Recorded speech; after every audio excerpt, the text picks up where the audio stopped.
Breaking news చూస్తున్నాం. Israel హమాస్ల మధ్య సుదీర్ఘకాలంగా కొనసాగుతున్న యుద్ధాన్ని ఆపేందుకు అమెరికా అధ్యక్షుడు డొనాల్డ్ ట్రంప్ ఓ ప్రణాళిక సూచించారు. దీనిని అంగీకరించకపోతే నరకం చూపిస్తానంటూ హమాస్కు తీవ్ర హెచ్చరికలు చేశారు. ఈ బెదిరింపుల నేపథ్యంలో హమాస్ దిగొచ్చింది. ట్రంప్ ప్రణాళికలోని కొన్ని అంశాలకు అంగీకరిస్తున్నట్లు ఓ ప్రకటనలో పేర్కొంది.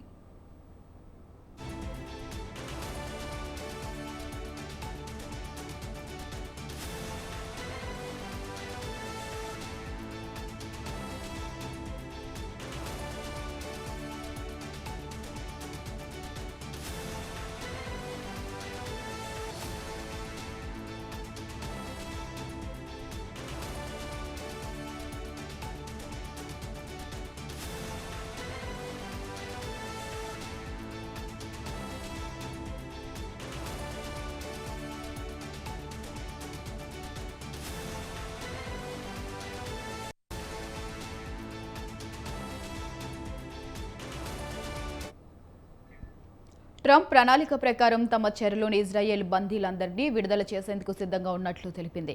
అయితే ఆయన ప్రతిపాదించిన కొన్ని అంశాల్లోని విషయాలపై చర్చలు జరపాల్సి ఉందని పేర్కొంది. ఈ చర్చలు వెంటనే జరగాలని, అందుకు తాము సిద్ధంగా ఉన్నామని తెలిపింది. ఇక గాజా పరిపాలనను స్వతంత్ర సాంకేతిక నిపుణుల పాలస్తీనా సంస్థకు అప్పగించేందుకు సిద్ధంగా ఉన్నట్లు వెల్లడించింది. ఈ సందర్భంగా యుద్ధం ముగించి శాంతి నెలకొల్పేందుకు అరబ్ ఇస్లామిక్ అంతర్జాతీయ భాగస్వాములతో పాటు ట్రంప్ చేస్తున్న ప్రయత్నాలకు కృతజ్ఞతలు తెలిపింది.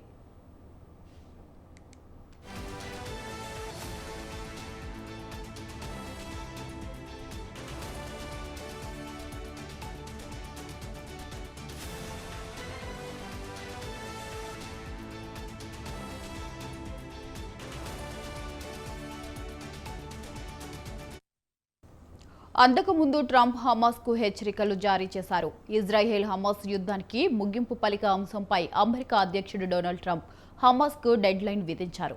ఆదివారం సాయంత్రం 6 గంటల్లోగా గాజా ప్రణాళికపై ఒప్పందం కుదుర్చుకోవాలన్నారు. లేదంటే తీవ్ర పరిణామాలు ఎదుర్కోవాల్సి ఉంటుందని హెచ్చరించారు. యుద్ధాన్ని ముగించాలన్న తన ప్రణాళికను అంగీకరిస్తూ సంతకం చేయకపోతే హమాస్కు నరకం చూపిస్తానంటూ సోషల్ మీడియా వేదికగా హెచ్చరికలు జారీ చేశారు.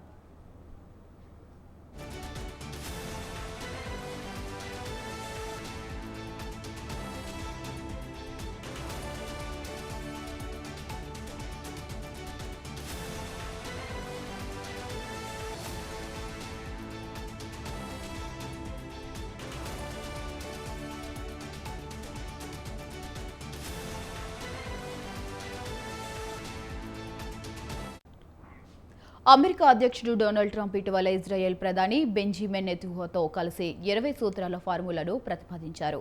దీని ప్రకారం ఒప్పందం కుదిరిన 72 గంటల్లో బందీలందరినీ హమాస్ విడుదల చేయాలని, ప్రతిగా 250 మంది ఖైదీలను ఇజ్రాయెల్ విడిచిపెట్టాలి, 1700 మంది సాధారణ పౌరులను వదిలిపెట్టాలి. అలాగే గాజా పాలనలో హమాస్ పాత్ర ఉండదు, దాని ఆయుధ వ్యవస్థలను, సొరంగాలను ధ్వంసం చేయాల్సి ఉంటుంది.